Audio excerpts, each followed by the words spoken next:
अब सुने गणेश और सेठ जी की कथा। गणेश जी चले अपना भक्त का नौकर बनने।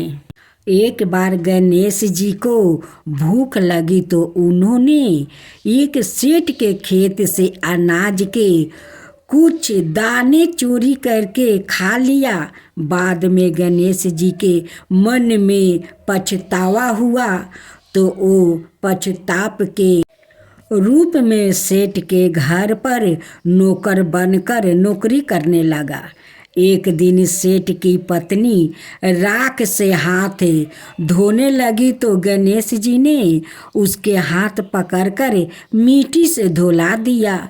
सेठानी ने सेठ को शिकायत की कि आपके नौकर ने मेरा हाथ पकड़ा था। सेठ ने इसका कारण गणेश जी से पूछा। गणेश जी कहने लगे कि सेठ जी, ऐसा मैंने इसलिए किया क्योंकि राख से हाथ धोने से लक्ष्मी जी चली जाती है, लेकिन मिट्टी से हाथ धोने से लक्ष्मी जी का आगमन होता है। गणेश जी की बात सुनकर सेठ प्रसन्न हुआ कि यह नौकर तो बहुत ज्ञानवान है। कुछ दिनों के पश्चात सेठ ने गणेश जी को सेठानी जी को कुंभ के मेले में स्नान करा लाने के लिए कहा। सेठानी वहां पहुंचकर किनारे पर बैठे स्नान कर रही थी तो गणेश जी ने हाथ पकड़कर डुबकी लगवा दिया। सेठानी ने इस बार भी सेठ से शिकायत कर दी कि यह नौकर इतने लोगों के बीच हाथ पकड़कर पानी में ले गया।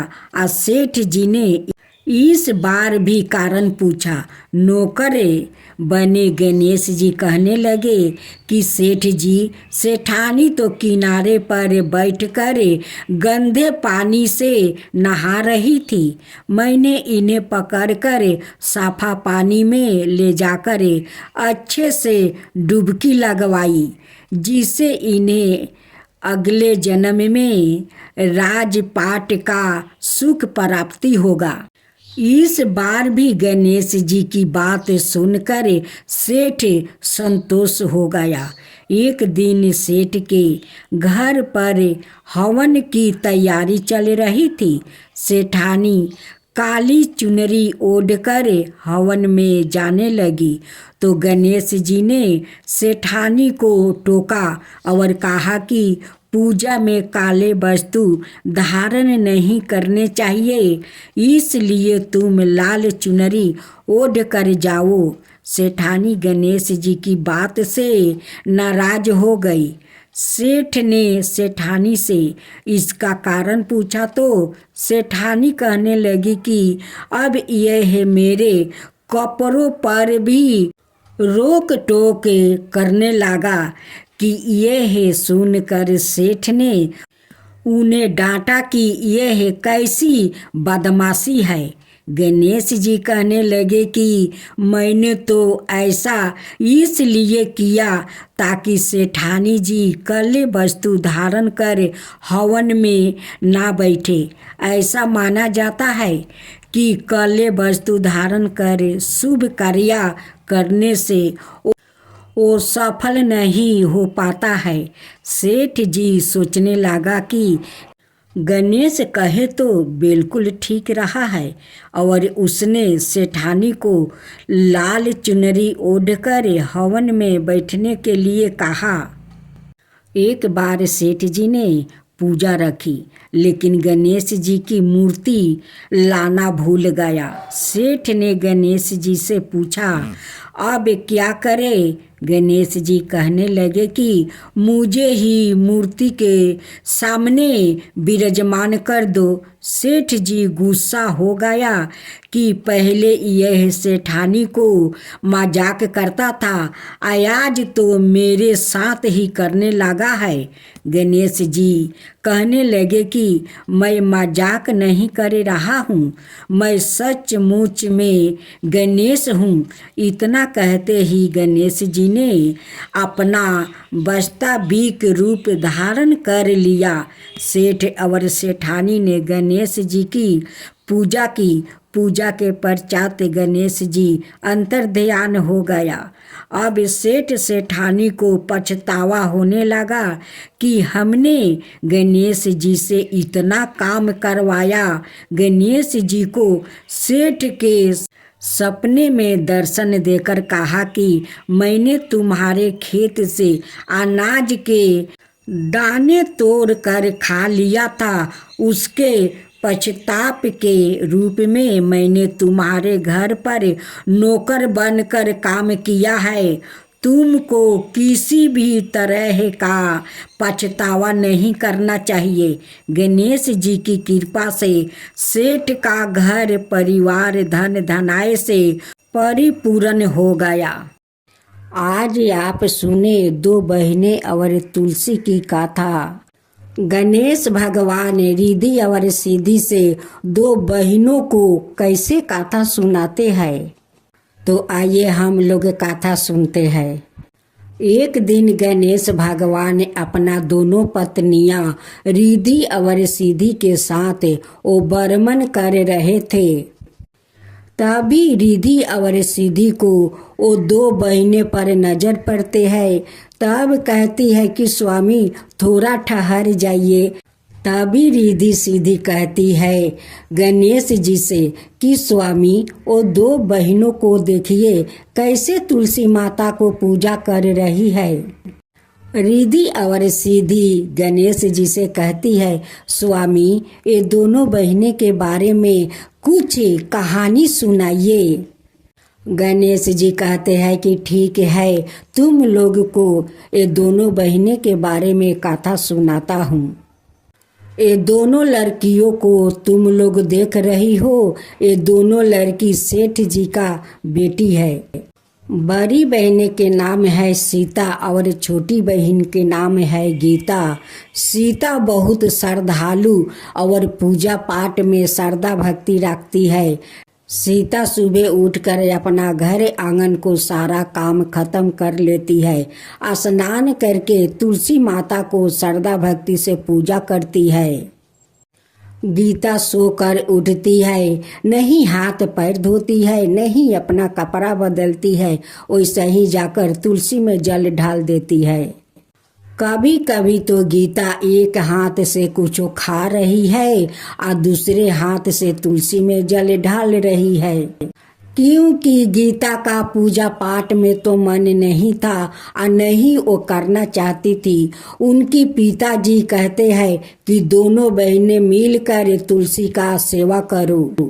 गीता अपना पिताजी के दिखावा के लिए करती है या जाकर कहती है कि पिताजी मैं तुलसी का पूजा कर लिया।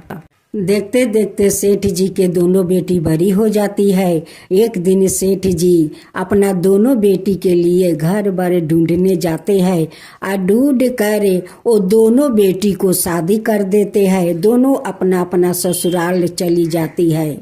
सीता अपना ससुराल में सारे घर को संभाल लेती है, पूजा पाठ करती है, सास ससुर को सेवा करती है, अपना पति को सेवा करती है। लेकिन गीता अपना ससुराल में नहीं सास ससुर के सेवा करती है और नहीं कोई भगवान को ठीक से पूजा करती है। वो करती है तुलसी को तो नहीं स्नान करती है, नहीं कपड़ा बदलती है। वो जैसे रहती है वैसे ही जाकर तुलसी में जल ढाल देती है। एक दिन तुलसी माता गीता का हरकत देख कर गीता का सारा संपत्ति नष्ट कर देती है, क्योंकि गीता ऐसी हरकत कर रही थी।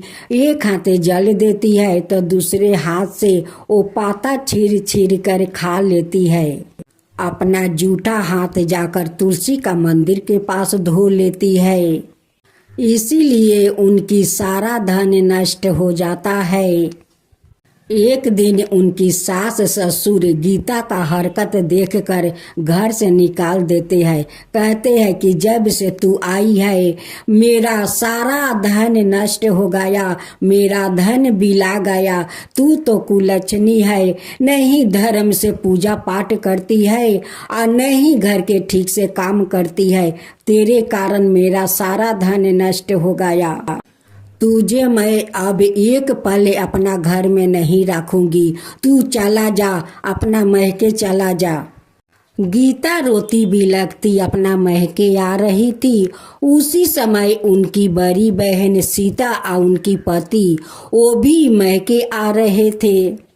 सीता अपनी गीता बहन को हालत देखकर बहुत दुखी हो जाती है और पूछती है कि बहन गीता, तुम्हारा क्या हुआ कि तुम्हारा ऐसा हालत हुई है। गीता अपनी बड़ी बहन को कुछ नहीं बताती है।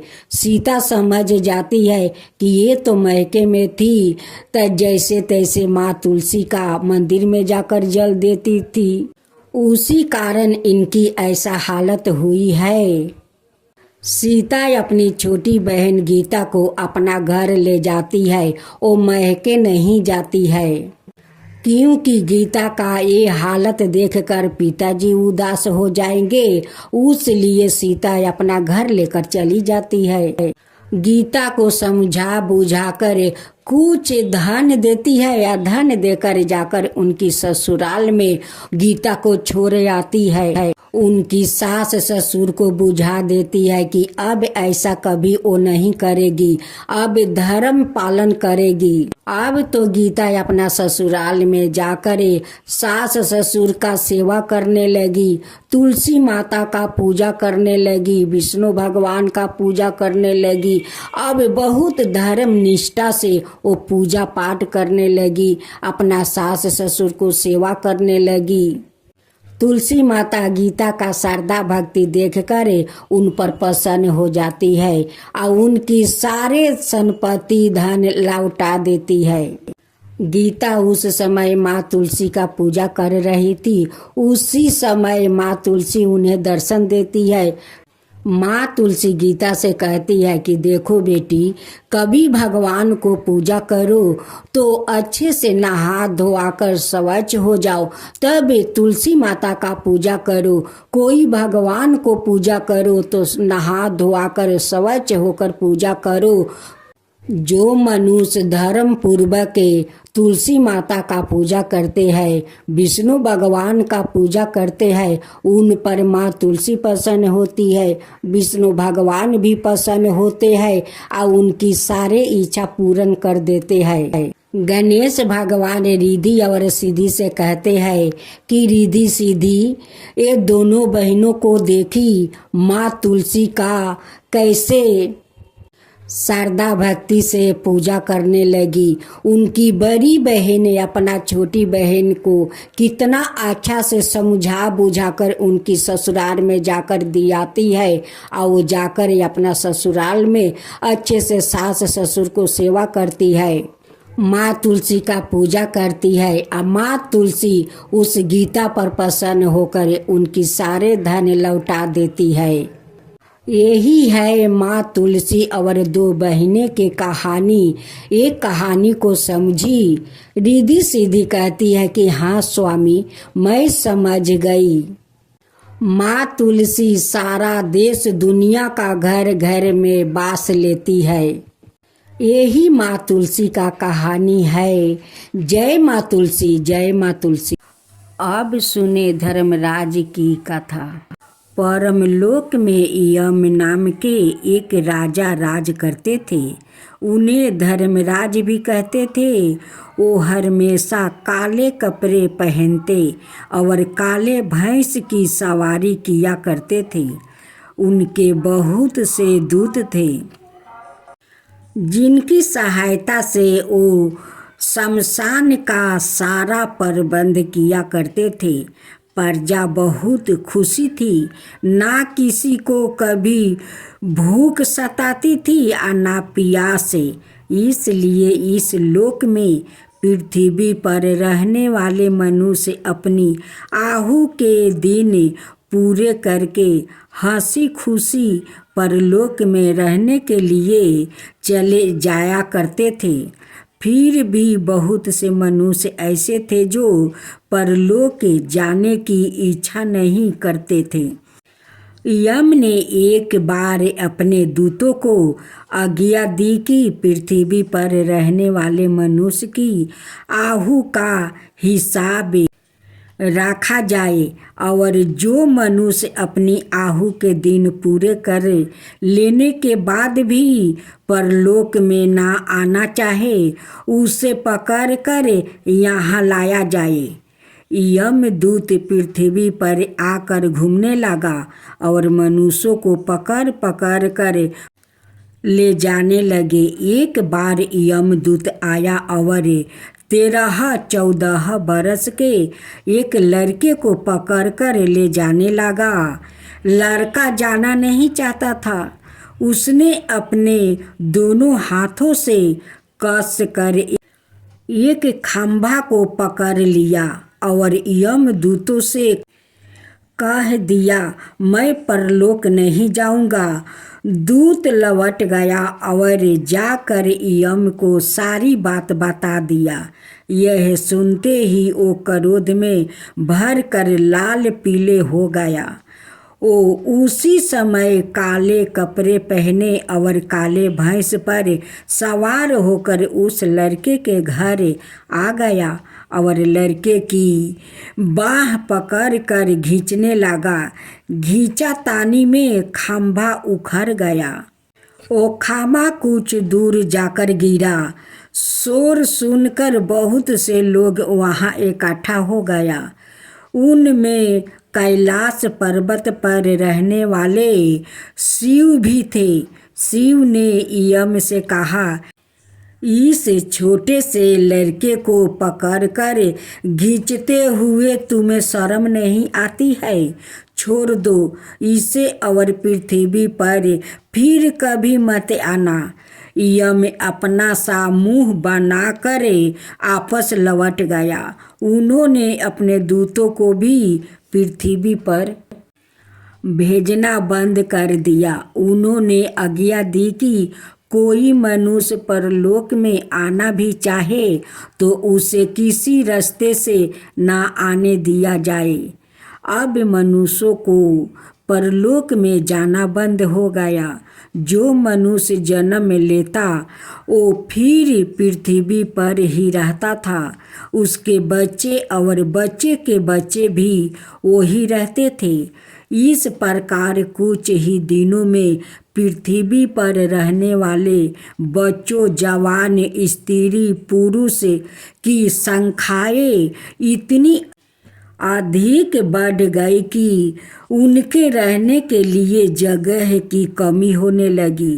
खाने पीने की वस्तुओं भी इतनी कमी हो गई कि लोग भूखे मरने लगे। दुखी होकर लोग ने शिव जी के पास जाकर विनती की कि वो उनके लिए परलोक जाने के रास्ते खुलवा दे।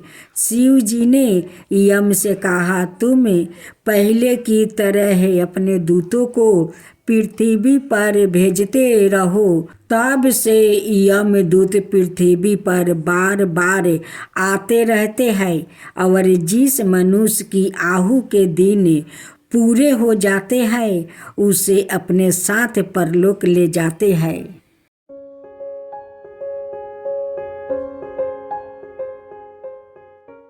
राधे राधे भक्तजनों, अब आप सुनेंगे भोले पार्वती और गणेश कार्तिकेय की एक साथ 5 व्रत कथा सुनेंगे। अगर मेरा कथा आप लोग का अच्छा लगे तो मेरे चैनल को सब्सक्राइब कीजिए और मेरे वीडियो को लाइक कीजिए। प्यारे भक्तजनों, शिव और पार्वती के 2 पुत्र थे, कार्तिकेय और गणेश। कार्तिकेय बड़े चतुर चालाक थे और गणेश बड़े सुस्त और आलसी दोनों देखने में लगभग एक बराबर आहू के लगते थे। जब वो बड़े होकर विवाह के योग हुआ तो शिव पार्वती के सामने प्रश्न एक था कि दोनों में से पहले किसका विवाह किया जाए। उन्होंने एक दिन दोनों को अपने पास बुलाकर कहा, तुम अब बड़े हो गए हो, तुम्हें अब विवाह करके अपना अपना घर बसाना है। इसके लिए दुनिया के अनुभव ज्ञान की आवश्यकता होती है। इसलिए तुम दोनों जाओ और सारी पृथ्वी का चक्कर लगाकर आओ। तुम में से जो पहले आएगा उसी का विवाह हम पहले कर देंगे और जो बाद में आएगा उसका बाद में होगा। कार्तिकेय यह सुनते ही पृथ्वी का चक्कर लगाने के लिए चल दिया। गणेश जी गए पर थोड़ी देर बाद घर लौट आया। उन्होंने शिव पार्वती की चारों ओर एक चक्कर लगाया और उनके सामने आकर बैठ गया। शिव पार्वती ने पूछा, गणेश तुमने यह क्या नाटक किया? गणेश बोले, आपने अनुभव ज्ञान प्राप्ति करने के लिए ही तो पृथ्वी का चक्कर लगाने को कहा था। पहले प्राप्ति किए हुए अनुभव ज्ञान से जोड़े बिना कोई अपना ज्ञान को आगे नहीं बढ़ा सकता है।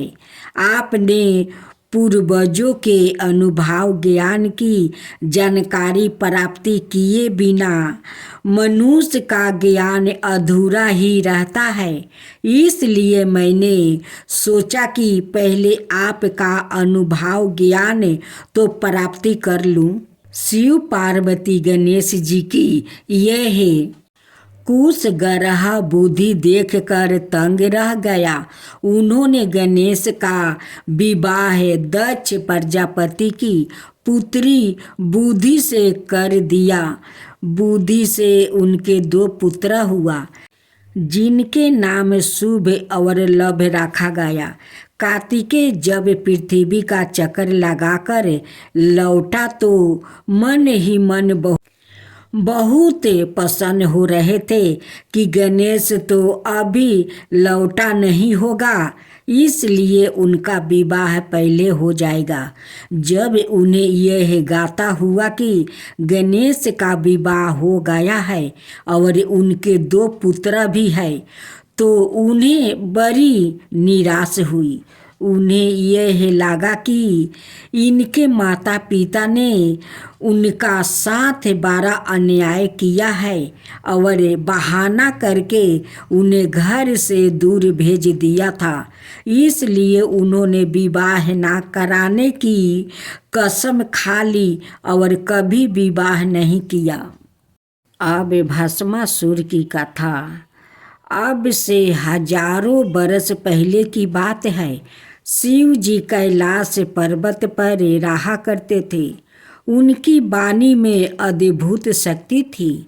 वो जिसे जो कुछ कह देते वो सच हो जाता था। वो सारी कलाओं को जानते थे और नृत्य कला में तो उनकी बराबरी कोई नहीं कर सकता था। इस पर भी वो बड़े सरल भाव थे। उनसे जो कुछ मांगता वो दे देते थे। एक बार एक करूप जंगली जाति का मनुष्य उनके पास आया और बोला, महाराज मैं आपके पास रहकर आपकी सेवा करना चाहता हूँ। शिव जी ने उसे अपने पास रखने की आज्ञा दे दिया। सेवा करते करते जब बहुत दिन बीत गया तो एक दिन शिव जी ने उसे कहा, मैं तेरी सेवा से प्रसन्न हूँ, बोल तू क्या चाहता है। उसने कहा, मैं चाहता हूँ कि मुझ में कुछ अद्भुत शक्तियाँ हो जिससे दुनिया के सब आदमी मुझसे भय माने, मेरा आदर करे। आप मुझे यह वरदान दीजिए कि मैं जिसका सिर पर हाथ रख दूं वो उसी समय भस्म हो जाए। शिव जी ने बिना सोचे समझे कह दिया, जा ऐसा ही होगा। और उसी समय से उसका नाम भस्मासुर रख दिया। बुद्धिहीन मनुष्य को जब कोई शक्ति प्राप्ति हो जाती है तो वो उसका प्रयोग ठीक से नहीं करता। भस्मासुर ने सोचा, क्यों ना शिव के ही सिर पर हाथ रख कर देखूं कि मुझे यह शक्ति प्राप्ति भी हो गई है या नहीं। उसने उसके सिर पर हाथ रखने की चेष्टा की। शिव जी जान बचा कर भागे। आगे आगे शिव जी और पीछे पीछे भस्मासुर। वो जंगल जंगल भागते फिरे। भागते भागते बहुत दूर जाकर शिव जी अपने एक पुराने मित्र विष्णु का घर खुला पाकर उसमें घुस गया। भस्मासुर किसी अनजाने के मकान में बिना उसकी आज्ञा के घुसने का साहस ना कर सका। वो द्वार पर बैठकर शिव जी के बाहर निकलने की प्रतीक्षा करने लगा।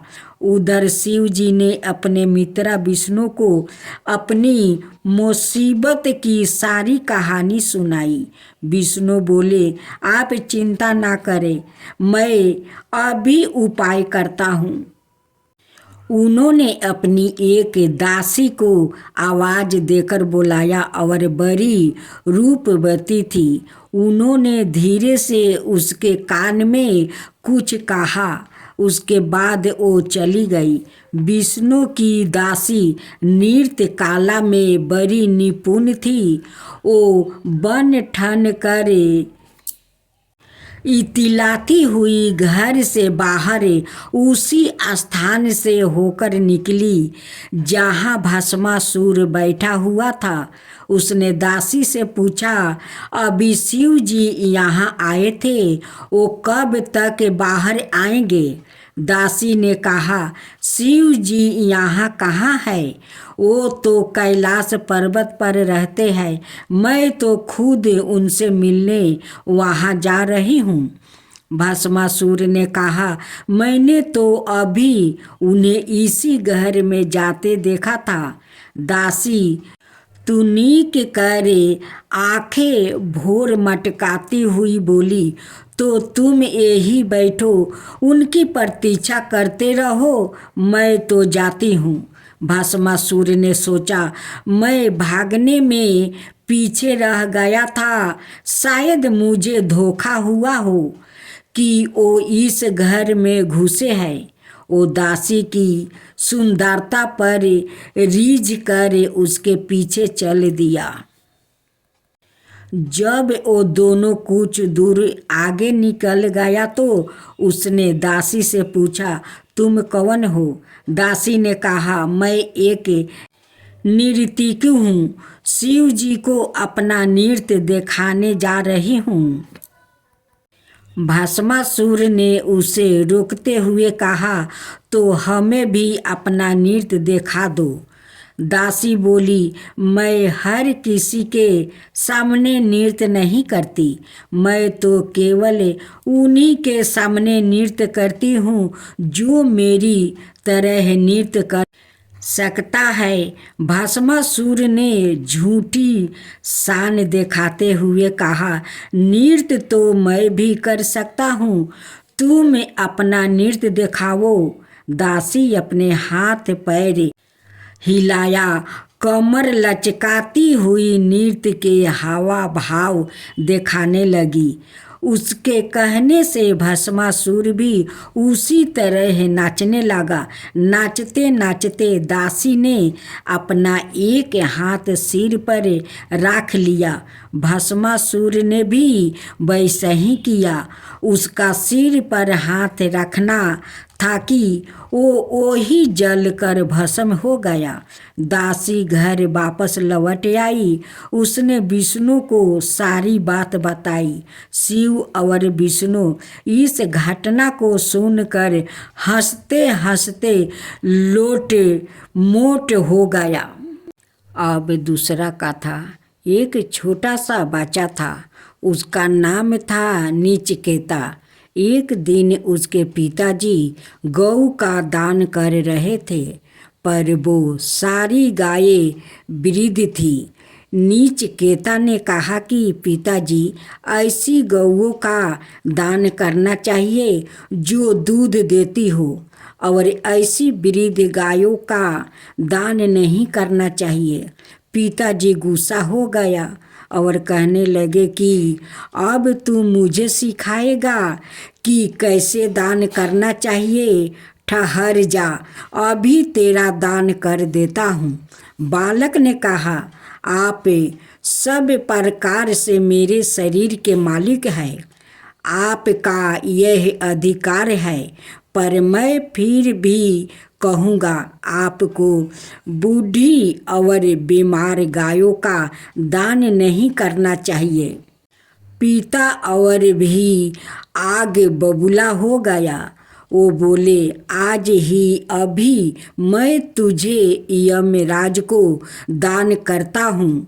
नचिकेता की माता ने उसे सिखाया था कि अगर तुम्हें कृष्णा का दर्शन करना हो तो गौ माता के पास जाना, अगर तुम्हें शिव जी का दर्शन करना हो तो बैल के पास जाना, और तुम्हें यमराज का दर्शन करना हो तो भैंस के पास जाना। वो बच्चा 2 दिन तक भूखा प्यासा भैंसे के पास बैठा रहा और यमराज ने उसे दर्शन दिया। नचिकेता ने कहा कि मेरे पिताजी ने मुझे आपको दान किया है, मुझे स्वीकार करो।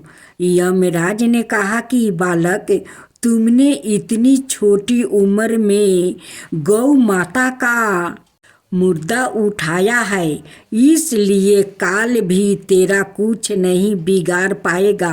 अब मैं तुम्हें वो ब्रह्म ज्ञान दूंगा जो बड़े बड़े तपस्वियों के लिए भी दुर्लभ है। अगर आप रोगी है तो गौ माता आपके लिए वैद्य है, अगर आप भक्त है तो गौ माता आपके लिए भगवान है, अगर आप शिष्य है तो गौ माता आपके लिए गुरु है। जिसका विवाह है गौधूली बेला में होता है, उसका कभी भी तलाक नहीं हो सकता। कलयुग को राम जी से कोई खतरा नहीं है, कलयुग को कृष्णा जी से भी कोई खतरा नहीं है। कलयुग को खतरा है तो सिर्फ गौ माता से, इसलिए गौ माता को पहचान लो। कलयुग अपने आप भाग जाएगा। बोलो गौ माता की जय। अब सुने गौ माता की कथा। आज के दौरान में गायों को पालने और खिलाने पिलाने की परंपरा में लगातार कमी आ रही है। कभी हमारा देश पशुपालन में अग्रणी रहा है। देशवासियों की काफ़ी ज़रूरतों को यही गौधन ही पूरा किया करता है। गाय से बछड़ा, बछड़ा से बैल, बैल से खेती की ज़रूरत पूरी होती है। कृषि के लिए गाय का गोबर आज भी वरदान माना गया है। फिर भी गौ पालन, गौ संरक्षण आदि महत्वपूर्ण क्यों नहीं है?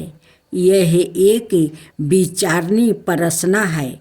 गाय को गौ माता के रूप में मनाना भी अत्यंत वैज्ञानिक है। माँ के दूध के बाद सबसे पौष्टिक आहार देसी गाय का दूध ही है। इसमें जीव के लिए उपयोगी ऐसा संजीवन तत्व है कि इसका सेवन सभी विकारों को दूर रखता है। जिस प्रकार माँ जीवन देती है, उसी प्रकार गौ माता पूरे समाज का पोषण करने का समर्थ रखती है। इसमें माता का समान ही संस्कार देने की भी क्षमता है। देशाज वंशों की गायें स्नेह की प्रतिमूर्ति होती है। गाय जिस प्रकार अपने बछड़े अर्थात वत्स को स्नेह देती है, वो अनुपमीय है। इसलिए उस भाव को वत्सलाय कहा गया है। वत्स के प्रति जो भाव है, वो वत्सलाता है।